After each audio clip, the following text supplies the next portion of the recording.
Hello student, तो स्वागत है आपका स्ट्रगल स्टडी एकेडमी में। तो आज के इस वीडियो लेक्चर में हम लोग देखेंगे वैद्युत आवेश एवं क्षेत्र, जिसे चैप्टर 1 कहते हैं हम लोग, क्लास 12 फिजिक्स है। और इसमें जैसा कि हमारा आज का टॉपिक है कि एक समान आवेशित गोलीय कोश के कारण विद्युत क्षेत्र की तीव्रता। तो ध्यान दीजिएगा यहाँ पर कि इसी पर क्वेश्चन जो है अलग अलग तरीके से पूछ लिया जाता है। कह देगा आपको कि एक समान आवेशित गोलीय कवच के कारण, है ना, या गोलीय, हम कह दें कि अचालक गोलीय, मतलब कई प्रकार से आपसे पूछ सकता है, लेकिन सभी कंडीशन में बस आपको यही आपको डेरिवेशन करके दिखाना है ना, यानी कि वहाँ पर आपको लिख के आना है। और बहुत ही अच्छी तरह से मैं बताऊंगा, तो देखिए यहाँ पर कि एकदम आपका क्लियर आउट हो जाएगा। तो सबसे पहले बोला है यहाँ पर कि एक समान आवेशित गोलीय कोश। तो अब गोलीय कोश कैसा होता है, तो ये एक गोले की तरह होता है, जैसा कि ये इस प्रकार है हमारा। तो यहाँ पे आप देख सकते हैं, ठीक, इस गोलीय कोश जो है ये वाला, ये हमारा एक समान रूप से आवेशित है। यहाँ पे बोला है ना, एक समान आवेशित गोलीय कोश के कारण आपको विद्युत क्षेत्र की तीव्रता बताना है ना। तो इसको हम लोग एक समान रूप से आवेशित कर देते हैं, जैसा कि यहाँ पे आप देख सकते हैं, ठीक। अब इसके कारण, इस गोलीय कोश के कारण हमें विद्युत क्षेत्र की तीव्रता बताना है ना। तो हमने बोला कि इससे स्मॉल r दूरी पर एक बिंदु यहाँ पे ले लेते हैं, जिस पे हम विद्युत क्षेत्र की तीव्रता ज्ञात कर लेंगे, है ना। तो चलिए यहाँ पे हमने एक बिंदु P ले लिया, और कितने दूरी पर दोस्तों, तो स्मॉल r दूरी पर, है ना। तो अब आपको बुझा रहा होगा कि यहाँ से हमने ये इस गोलीय कोश का कैपिटल त्रिज्या क्यों लिया। यहाँ पे स्मॉल भी मान सकते थे, लेकिन यहाँ पे दूरी जो है स्मॉल r दूरी पर बिंदु P स्थित रहेगा, वहाँ पे हम लोग विद्युत क्षेत्र की तीव्रता ज्ञात करेंगे। तो जैसा कि आप यहाँ पे देख सकते हैं, हमने केंद्र O से स्मॉल r दूरी पे एक बिंदु P स्थित किया है, जिस पर विद्युत क्षेत्र की तीव्रता ज्ञात करना है। और विद्युत क्षेत्र की जो तीव्रता होगी दोस्तों, वो कैसा होगा, तो हमने आपको बताया था, अगर ये ऋणावेश इसके ऊपर अगर एक समान आवेश अगर ऋणावेश के रूप में हो, तो विद्युत क्षेत्र की तीव्रता जो है अंदर की तरफ उत्पन्न होगा। लेकिन इसके ऊपर क्या है, धन आवेश है, तो जो विद्युत क्षेत्र की तीव्रता होगा वो क्या होगा, बाहर की तरफ होगा, है ना, त्रिज्यीय, ठीक, और सममित होगा, राइट। तो सबसे पहले हम लोग लिख लेंगे कि माना एक समान रूप से आवेशित गोलीय कोश है, जिसकी केंद्र O तथा त्रिज्या क्या है, कैपिटल R है। तो आइए सबसे पहले आप इस पर लैंग्वेज लिखना स्टार्ट करते हैं। तो यहाँ पे आप देख सकते हैं, हमने लिखा है, माना एक समान रूप से आवेशित एक गोलीय कोश है, जिसका केंद्र O तथा त्रिज्या कैपिटल R है ना, जिसका केंद्र O तथा त्रिज्या क्या है, कैपिटल R है।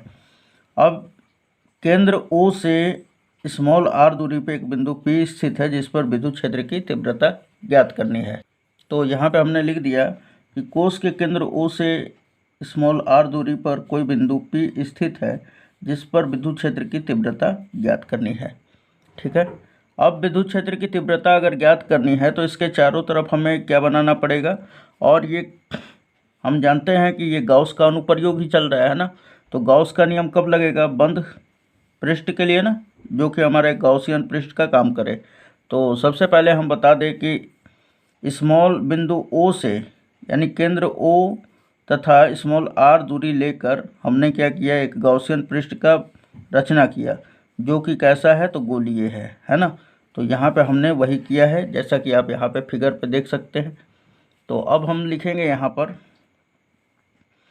तो सबसे पहले विद्युत क्षेत्र की तीव्रता अगर मैं बता दूँ आपको, तो ध्यान दीजिएगा कि 3 कंडीशन में यहाँ पर भी ज्ञात किया जाएगा, है ना, जैसे कि पिछले वीडियो लेक्चर में हमने ज्ञात किया था।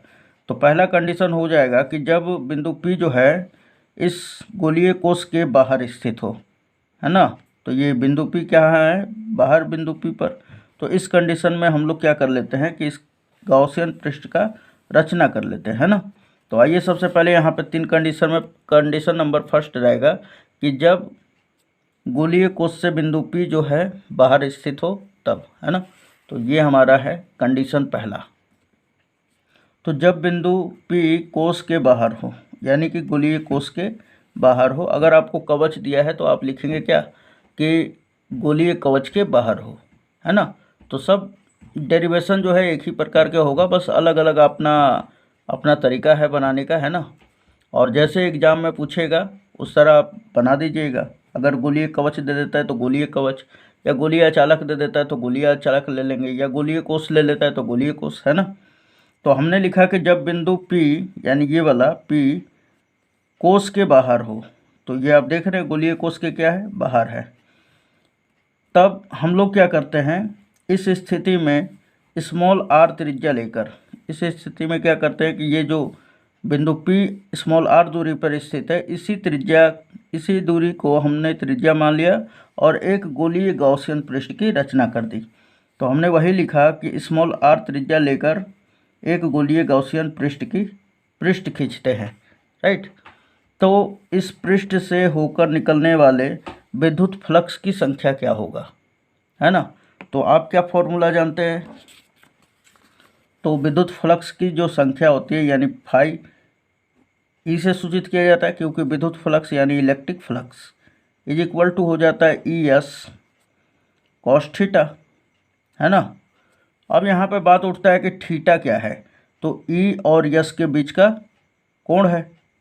तो आइए सबसे पहले अगर हम लोग देख ले थोड़ा सा, तो ये हमारा मान लीजिए कि ये हमारा गॉसियन पृष्ठ है ना।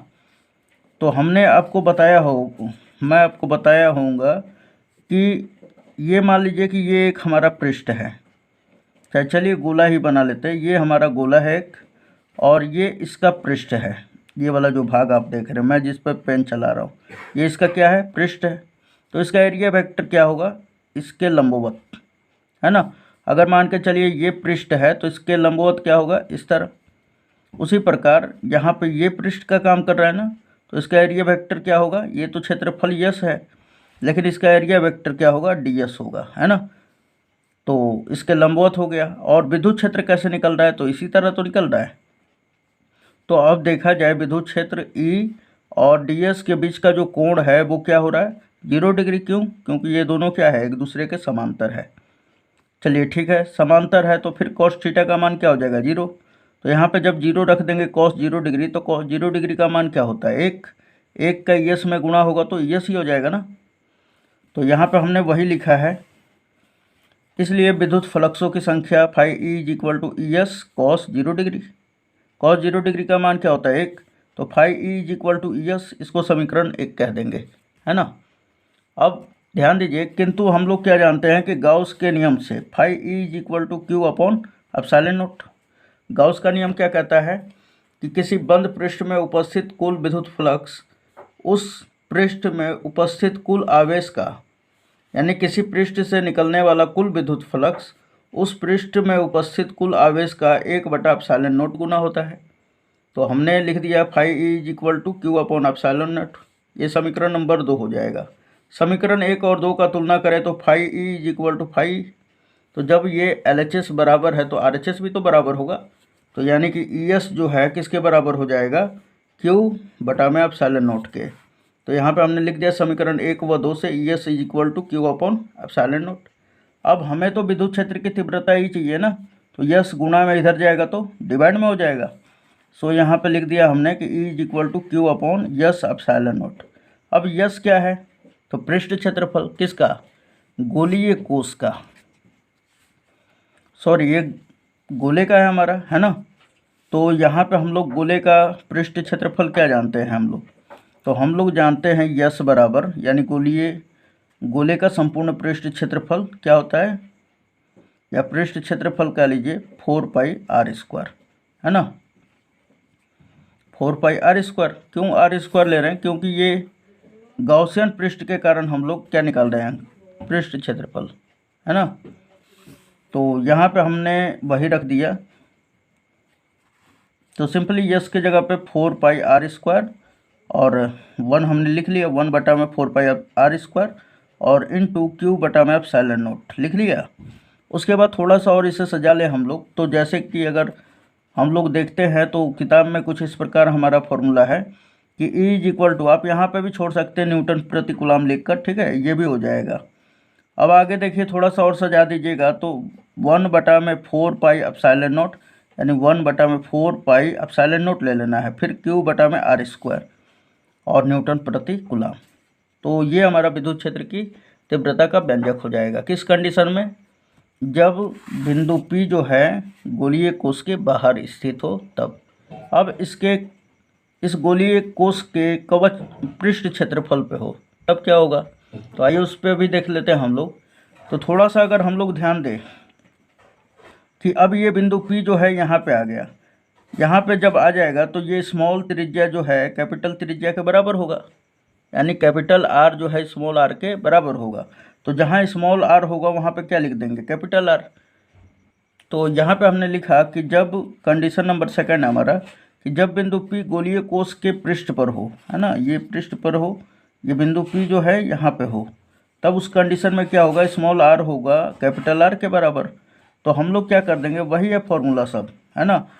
E बराबर 1/4 पाई एप्सिलॉन नॉट Q बटा में स्मॉल r स्क्वायर था तो उसके जगह पे क्या रख देंगे? कैपिटल R स्क्वायर, है ना, न्यूटन प्रति कूलम। तो ये हमारा विद्युत क्षेत्र की तीव्रता कब? जब गोलीय कोश के पृष्ठ पर होगा तब।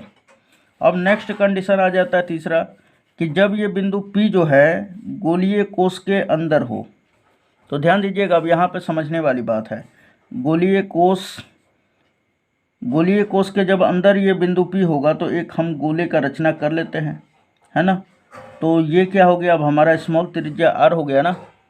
लेकिन यहाँ पर बताया जाए तो यहाँ पे जो ये आप आवेश देख रहे हैं ये सब इसके पृष्ठ पर है, ना कि इसके अंदर है स्थित है।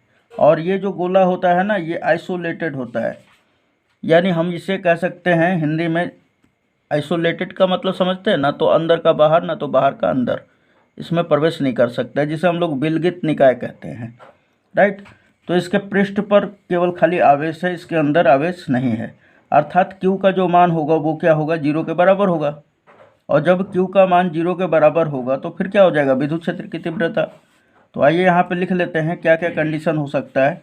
तो पहला कंडीशन हो सकता है कि जब बिंदु P कोश के अंदर स्थित होगा, इस स्थिति में स्मॉल r जो है कैपिटल R से क्या होगा? छोटा हो जाएगा ना।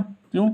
क्योंकि यहाँ पे त्रिज्या क्या हो रहा है? बहुत छोटा हो जा रहा है ना। यहाँ पे अगर बिंदु P स्थित कर दें हम लोग तो स्मॉल r जो है कैपिटल R की तुलना में नगण्य हो जाएगा, बहुत छोटा हो जाएगा।